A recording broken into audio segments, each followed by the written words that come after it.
Welcome to the Non-Lower Sports Podcast, episode 24, the home of sports talk for everyone. I'm David. I'm Jason. Welcome aboard. So this just recently happened as we enter the first period on this one. The Tampa Bay Lightning has just won the Stanley Cup. They're back-to-back champions now.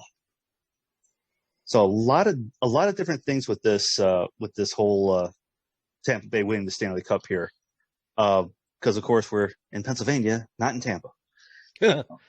But there's one player on the Lightning that actually has won 3 straight Stanley Cups. Now, who else can say that?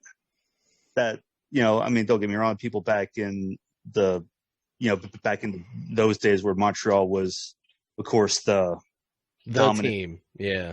Same thing with the Islanders of that era and things like that. But this guy played for St. Louis in 2019, where he won the Cup, and of course the last 2 seasons with Tampa. That's quite an accomplishment, even for nowadays. That is quite an accomplishment, yeah, definitely nowadays. Because nowadays it's hard to even go, to go back to back. I mean, Pittsburgh did it in 16-17, and the last one to do it before them was Detroit back in the mid-90s. So it's definitely something to really, be proud of on that. Of course, right. So Tampa lately has been doing pretty well with champions championships. I mean, you got the Rays who won the AL pennant. Yeah, I mean, with you have the Rays who won the AL pennant. Of course, they didn't win the World Series, but hey, that's something. The Bucks win the Super Bowl and the Lightning winning 2 Stanley Cups. I think we talked about that almost a year ago on the show. That was it last year in the playoffs. It was Florida teams and LA teams in each sports playoff last year or something. Yep. Like they were almost. It was almost in every sport. It was an LA team and a Florida team. Because it was the Lakers and the Heat, which the Heat are from Miami, and then it was the Dodgers and the Rays, and I know it was something we noted early on in the show's history. But yeah, I mean, Florida's becoming a sports hotbed. Yeah, especially with you got Brady with the Buccaneers, then a Lightning just winning 2 straight. Right. And let's not take anything away from the Canadians, even though they were all but swept. They played well. I mean, they played well to get there, and I don't think this is the last of them getting into the playoffs and making a run. I think there's plenty of talent on that team where they're going to be dangerous for a few years. Oh, absolutely. They definitely have firepower as long as the players can stay healthy. I mean, I don't think Carey Price is going to go anywhere. So he was a big backbone just to get them to the Stanley Cup. It's just Tampa was just too overpowering for him. That's all it was. The only game that they really, really pressed on was the game they won in Game 4. Right. But yeah, I mean, that's – of course, so what's really interesting is with Tampa winning the Stanley Cup, I saw an article that showed 5 people, not players, but people, who have ties back to Hershey. And one person actually has ties back home. Jay Feaster. He won the Stanley Cup back in 2004. When he was the GM. Yep, he was the general manager and executive vice president of the Lightning at that time, and he brought the cup home at that point. Up to the local Legion, the Williamstown Legion. Yeah. Yep, where me and my brother Matt went to see it there. Breakfast. I think it was breakfast with the Stanley Cup. Yep, and also I think it was also with the Soldiers too, because they just came home. Oh, was it all? I remember the shirts, Jay's Day, and it had the cup on it and everything. I think that's when the local drawing a blank here. The Roadrunners. That's what they were. They were the Roadrunners. Yeah.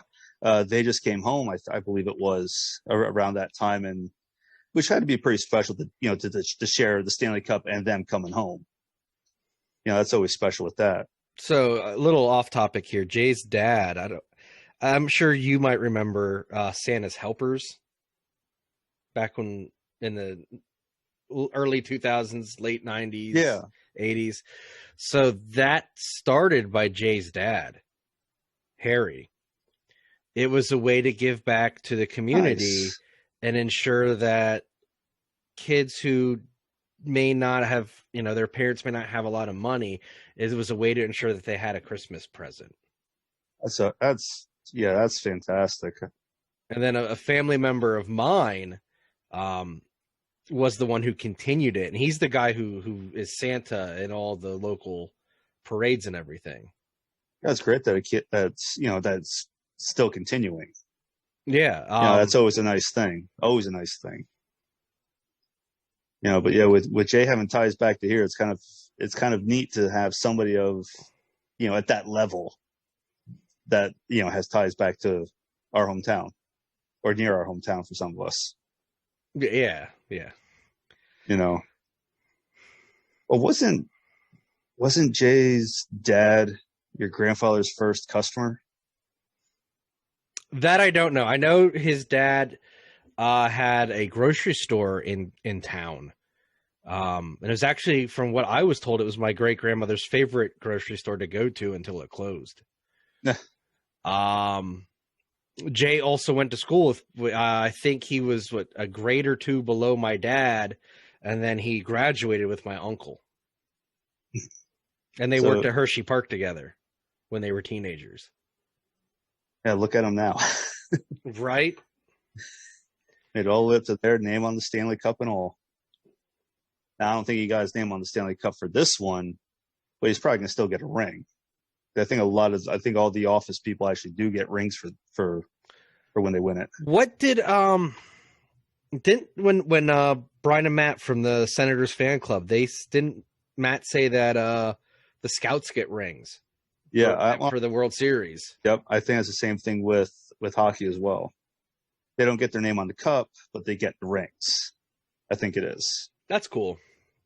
Which it's all deserving because, if you're, an equipment manager scouting, still trying to scout these players to get them onto the team to win, to win that championship. Right. Same thing with the trainers. They deserve it more than anything because, well, they got to keep the skates sharpened, the sticks taped and ready to go for something breaks. They got to have one ready.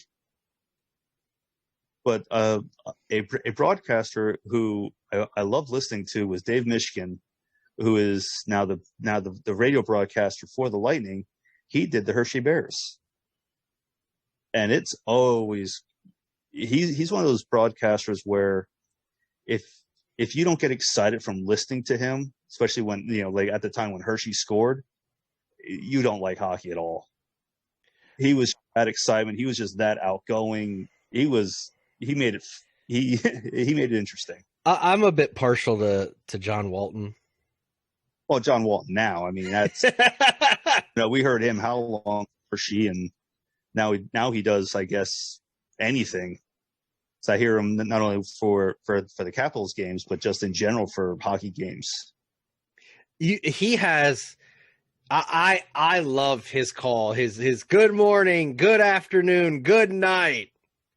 I actually heard that people were disappointed that he did not say that when the Capitals won the Cup. I can believe that. That's a great. I love that call. It fit too because of every time the Capitals knocked out their opponents in the series, it was a perfect call. That'd be like if Harry didn't say that ball's out of here for a home run.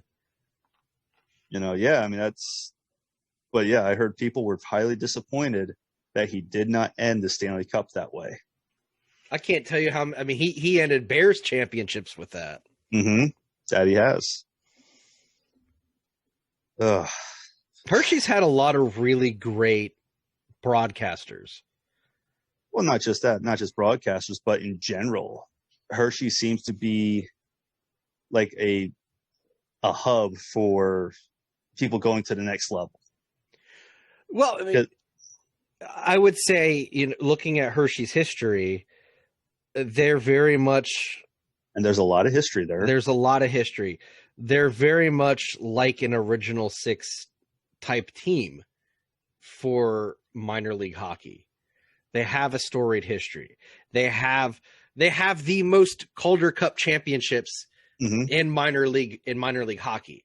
They are a dynasty in minor league hockey. Let's call it what it is. What's funny is it's our backyard. It is literally, no, not literally our backyard, but close enough. There is a great Bears documentary that was on Amazon Prime. Yep. Bars to Bears, and it came out last year, and it is excellent. And Doc Emmerich, another great broadcaster, is the narrator of it. It is phenomenal. I highly recommend Bars to Bears. Yes, very much recommend. But yeah, I mean, well, just think of this though. I think half of the Capitals, when they won the Stanley Cup, at one point were Bears. Yeah. So Hershey has a hell of a farm system. Ron Hextall, former Hershey Bear. Yep. Oh, Braden Holtby, who won the Cup in 18 for Washington. Yeah. So, and when they were, and Hershey was the Tampa affiliate back in the early 2000s. With a lot, and well, I'm not sure when the switch made, but I know they were with Colorado at first when Colorado won the Cup back in 2001, because some of the players that were in Hershey won the Cup in Colorado. And then I think it was a few years later, then it switched to Tampa. Okay, so I have the information up here. Okay, wow. So we're going to take it back to 77. So 77 to 84, they were the Caps affiliate. 80 to 81, they were the Nordiques affiliate. Oh, the Nordiques. 83 to 85, the Bruins. 84 to 96, the Flyers. 96 to 05, the Avalanche. For 2003 and 2004, they were a partial affiliate of the Lightning. For which years? 03 and 04. Okay. So they were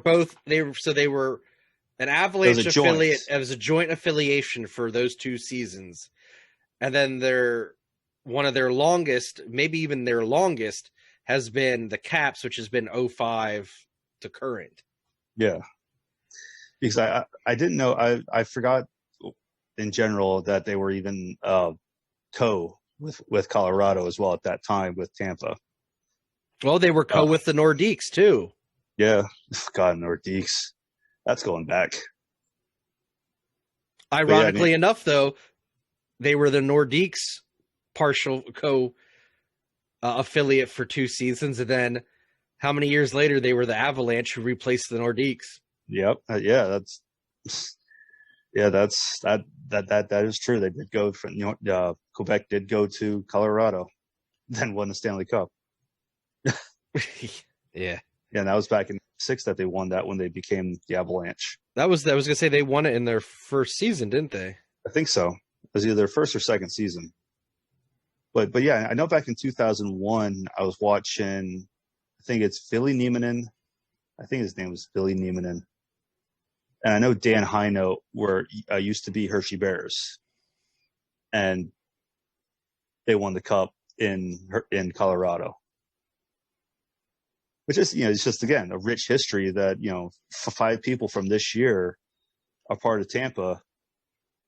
Also worked for the Bears in some way, shape, or form. Yeah. They were affiliated with Hershey at one point.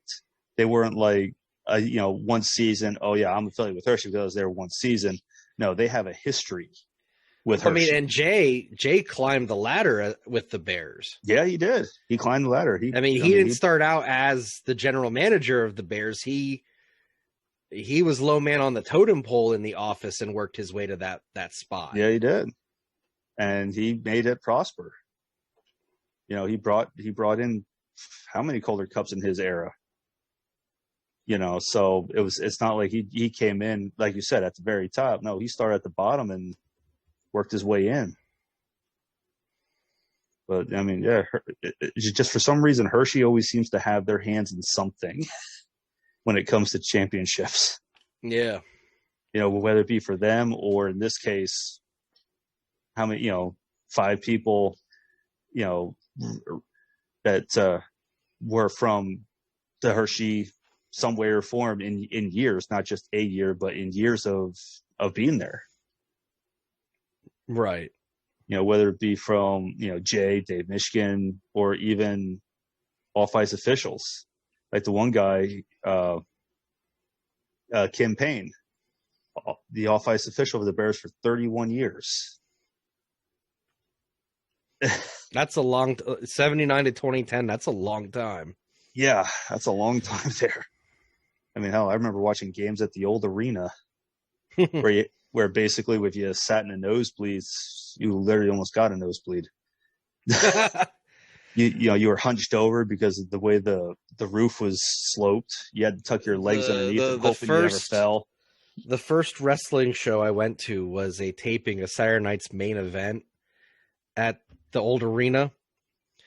And our seats were literally the top of the arena, like the very last row at the very top of the arena. I remember watching preseason hockey games there at the old arena, same spot up top, and you're just like hunched over, hoping you don't fall. The Wink 104 banner in the back, right behind you. Yep. Oh, that arena was great. And it's crazy that arena only held like 7,000 people because it looks massive. Yeah, it's like I said, it's just one of those arenas where a lot of hits. And Hershey was one of them, and Jay was a big part of that part. It's one of those. As well. It's one of those old school arenas where it has a very distinct look, and I think unfortunately a lot of modern arenas look very much the same. The modern arenas almost look like a cookie cutter. Right. It's almost throughout. It's almost like the multi-sport stadiums of the 70s and 80s, like Veteran Stadium and Three Rivers and so on. It's a very cookie cutter homogenized look.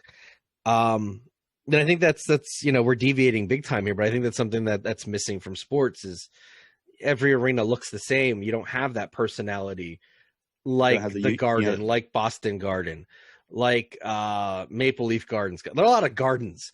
Right. Like Hersheypark Arena, like the Great Western Forum, and so on. All these arenas had their own characteristics that you saw as a fan watching on TV or you experienced in person. So yeah, I mean, like I said, the old arena definitely was. I love that old arena. I definitely was awesome. But no, yeah, like I said, Hershey definitely has their hands in a lot of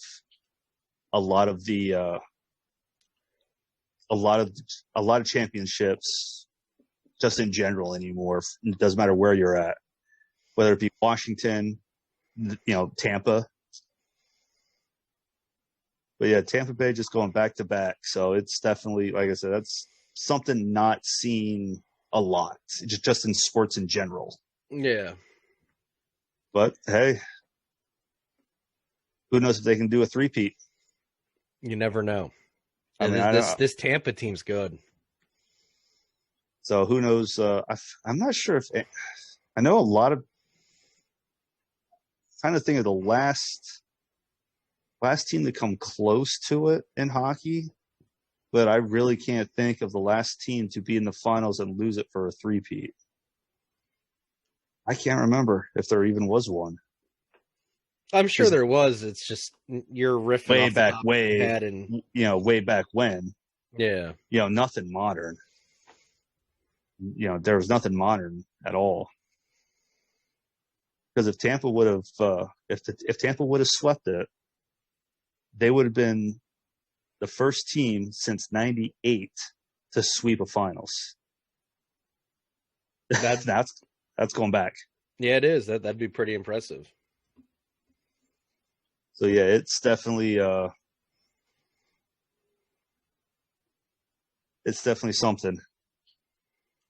But yeah, Tampa Bay definitely having their share of championships. Oh, and I did hear, I was actually watching this morning on NHL on the NHL Network. They had the mayor of Tampa on. They're hoping not to have a Stanley Cup toss. Oh, because of Brady tossing the Lombardi Trophy to Gronk. Yep, they're hoping they don't have a Stanley Cup toss. I don't think they're tossing a 30-some pound, 100 and how many year old trophy. Yeah, no, I don't see them even coming to do that, even close to doing that.